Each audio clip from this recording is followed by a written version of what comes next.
जोहार सम्बलपुरी समाचार के आपण को स्वागत। खरीफ फसल रो धान बिकवार के सुविधा देवार लगी आइठानु चाषी मानकु पंजीकरण फॉर्म जुगाई देवार के खाद्य और जोगाण विभाग तरफु निर्देश दिया जाइछे।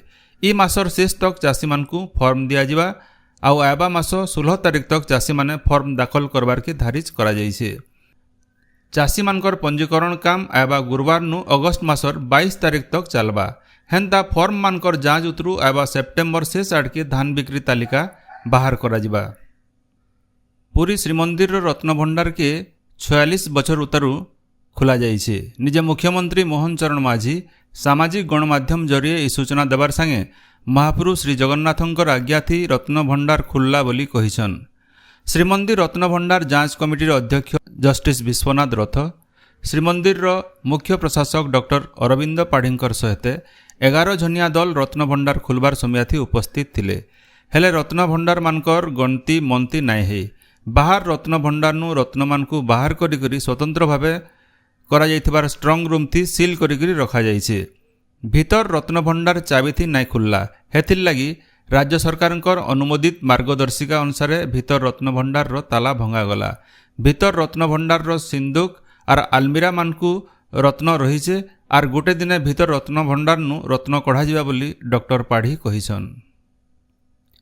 मुख्यमंत्री मोहन चरण माझी आज दिनर 11 बजे नु भुवनेश्वर रो यूनिट 5 नथिबार मुख्यमंत्रींकर अभियोग प्रकोष्ठ ठाने लोक मानकर नु भिन्न भिन्न अभियोग रो शुणाणी करबे। साधारण प्रशासन और साधारण अभियोग विभाग तरफु मिलिथिबार सूचना अनुसार अभियोग शुणाणी लगी सकालर 8 बजे नु मैदानर 12 बजे तक पंजीकरण हेबा। लुके हे सम्याथी उपस्थित रही निजर अभियोग पंजीकरण करी मुख्यमंत्री को तांकर अभियोग जनै पारबे। पंजीकरण समयाथी लोक मानकु गोटे टोकन दिया जिबा। से टोकन रो क्रमिक संख्या अनुसार लोके मुख्यमंत्री को भेटिकरी निजर अभियोग जनाबे। राज्यर फी डाक्तरखाना सुरक्षित अग्नि निरापत्ता बाबदे कड़ाकड़ी जांच करा जिबा। इथिर लागी राज्य सरकारंकर तरफु स्वास्थ्य गृह और विद्युत विभाग अधिकारी मानकु नेकरी टास्क फोर्स गठन करा जाइछे। ई टास्क फोर्स फी हॉस्पिटल न नियार मुकाबिला लगी थिबार व्यवस्था बाबदे जांच करबे। हेन्ता घरोई डाक्तरखाना मानके जुए लिभाबार व्यवस्था बाबदे एसओपी तैयार करा जिबा। जांच समयाथी डाक्तरखाना मानकर नुआ बिल्डिंग रो सुरक्षा प्रमाणपत्र के जोर दिया जिबा बोली मुख्य शासन सचिव मनोज आहूजा निर्देश देइछन। इ निर्देश अनुसार राज्यर महानगर निगम और जिला मानके थिबार स्वास्थ्य प्रतिष्ठान मानके जुए लिभाबार व्यवस्था के सुरक्षित करबार के सुनिश्चित करबे बोली से निर्देश देइछन। नुआपड़ा जिला बोडेन अंचल न करलापत्रिया बाघर आतंक देखबार के मिलुछे। गलाकाल जंगल के गाय दामुर चरे जाइथिला बेले खलियापड़ा गान पटे दामुर के बाघ आक्रमण करिथिबार खबर मिलीछे। जंगल विभाग तरफु बाघर खबर नेबार लगी ट्रैप कैमरा लगा जाइछे। बरगढ़ जिला अम्बाभना ब्लॉक डेबरीगढ़ जंगल के 2टा हाथी आसीथिबार जंगल विभाग तरफु सूचना मिलीछे। छत्तीसगढ़ रायगढ़ रेंज नु 2टा हाथी झारसुगुड़ा इलाका के आसीथिले। सेठानु श्रद्धा घाट देकरी महानदी पार होकर सेमाने पथर सेनी मंदिर इलाका के आसीथिबार जना पड़ीछे। सियाड़े बलांगीर जिला बेलपड़ा ब्लॉक धुमाभटा पंचायत रो जलिया गाँव रो किरीबांजी जंगल न गला केते दिन हेला 13 घरिया हाथी दल आसीथिबार जना पड़ीछे। जंगल विभाग तरफु हाथी मानकर गतिविधि अनुध्यान करा जाउछे। नुआपड़ा जिला खड़ियाल मॉडर्न सीनारीज न जने श्रमिकंकर लाइन तारे लागिकरी जीवन जाइछे। श्रमिक जनक बनिया दिनु सेठाने काम करुथिले। गलाकाल लाइन थी लागी जाइकरी तांकर मृत्यु होइथिबार खबर पाइकरी पुलिस घटनार तदंत करुछे। बरगढ़ जिलार पदमपुर पंचायत समिति न आज जिला प्रशासन रो मिलित अभियोग शुणाणी हेबा। बरगढ़ जिलापाल एसपी और भिन्न भिन्न विभाग रो जिला स्तरीय अधिकारी माने शिविर न हाजर होइकरी लोकर अभियोग सुनबे। बरगढ़ जिलार पदमपुर नु पुरी के अत्याधुनिक सरकारी बस सेवा मूल होइछे। हेले बिनका बौद्ध कदलीगढ़ देकरी बसटा पुरी के जाउथिबार नु असंतोष देखा देइछे। अनुगुल भुवनेश्वर देकरी पुरी रूट रे बसटा चलले ई अंचल रो बहुत लोग उपकृत हेबे बोली सचेतन लोग दाबी करिछन। बरगढ़ जिलार वरिष्ठ आईनजीवी चिंतामणि शतपथींकर गलाकाल 83 बछर बयसे परलोक हो जाइछे। से कांग्रेस दल रो भिन्न भिन्न पदवी न रहिथिले।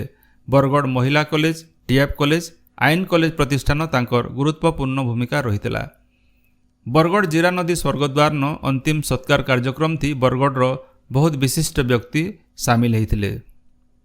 बरगढ़ गांधी भवन न विशिष्ट साहित्यिक मनोरंजन साहू मन मास्टरींकर बही सर्ट नाटिका उन्मोचन हो जाइए।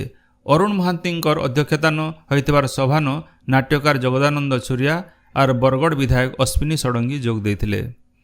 पश्चिम ओडिशार श्रीक्षेत्र बरगढ़ जिलार भटली ठाणे आज दधिबावन महाप्रभुंकर बाहुड़ा यात्रा हेबा। आज भोरनु माउसीमा मंदिर न पहड़ भंग द्वारफिटा नीति मैलम तड़प लगी नीति हो जाइए। गलाकाल महाप्रभुंकर न पोड़पिठा और रसबरा भोग लगी होता। सेंता बरगढ़ जिलार बरपाली और बनपाली माउसीमा मंदिर न कल्की अवतार बेस्ती महाप्रभु दर्शन देते। ये अवसर में भिन्न भिन्न सांस्कृतिक कार्यक्रम होता।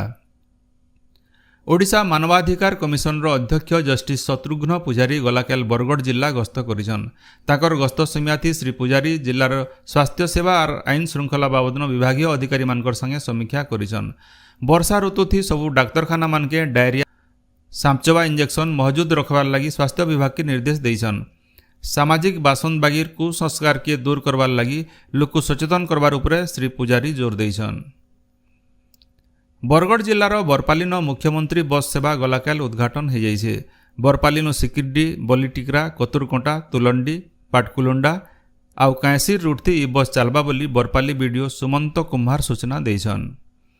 तेलंगाना बंधा पड़िथिबार बलांगीर जिला बेलपड़ा थाना बागदोर पंचायत सर्गीपाली गाँव जने दिव्यांग श्रमिकों को पुलिस उद्धार करिছে। बलांगीर गोटे स्वतंत्र टीम तेलंगाना जाइकरी ताहाकू उद्धार करा जाइथिला। ए बाबदनो जने दादन सरदार के थाना अटक रखिकी पचरा उचरा करा जाउछे। सम्बलपुर जिला जुजुमुरा खलियापाली बजार न पड़ियाबाहाल जयदुर्गा कृषक क्लब तरफु छुआकर लगी गजटी कार्यक्रम मूलहीছে। गज जगवार कार्यक्रम 2 मास तक चलवा बोली कृषक क्लबर सभापति मृत्युंजय पाणिग्राही सूचना देइछन। सेंता गज जगवार काम के तहक देवार लगी बलांगीर जिला तहक कुटुंब तरफु चंदन भाटी हाईस्कूल परिसर न आस गज जगामा कविता आसर हो जाइए। इथि 40 जन कवि जोग देकरी प्रकृति और परिवेश बाबदे कविता पाठ करथिले। कामाख्या देवींकर भकत बोली कहिकरी पूजा पाठ ना थी लोकर ठानु ठकिकरी पैसा नेउथबार अभियोग न बलांगीर पुलिस 2 जन को गिरफ्त करिছে। गिरफ 2 जन अनुगुल और कटक अंचल बोली पुलिस तरफु सूचना मिली। से माने बड़ बड़ डाक्तरखाना स्कूल मालिक और बड़ बड़ लोक को फोन करी पूजा पाठ करवार ना थी फोन पे जरिया थी पैसा मागुथिले। 3.5 लाख टंका से माने फोन पे न मागी थिबार बलांगीर साइबर थाना अधिकारी सूचना देइछन। पश्चिम बंग गंगा नदी इलाका और पाखर ओडिशा और झारखंड न गलाकाल गोटे घूर्णी बलय बनीছে। इतार बोले दक्षिण और उत्तर ओडिशार केतेटा जगह न जबर वर्षा हवा बोली पाणीपाग विभाग तरफु आगतुरा अनुमान करा जाइছে। कलाहांडी बलांगीर नुआपड़ा और दक्षिण ओडिशार जिला मानके वर्षा हवा। हेंता पश्चिम ओडिशार जिला मानकर किसी जगह न भल वर्षा हवा बोली अनुमान करा जाउছে। एबा बुधवार और गुरुवार दिन दक्षिण ओडिशार बड़भागी इलाका न वर्षा लगी रहबा। गलाकाल टिटलागढ़ न 18 मिलीमीटर बलांगीर न 17.5 मिलीमीटर और बरगढ़ न 12 मिलीमीटर वर्षा रेकर्ड करा जाइथिला। आजिर सम्बलपुरी समाचार एतकी न शेष हला। जुहार।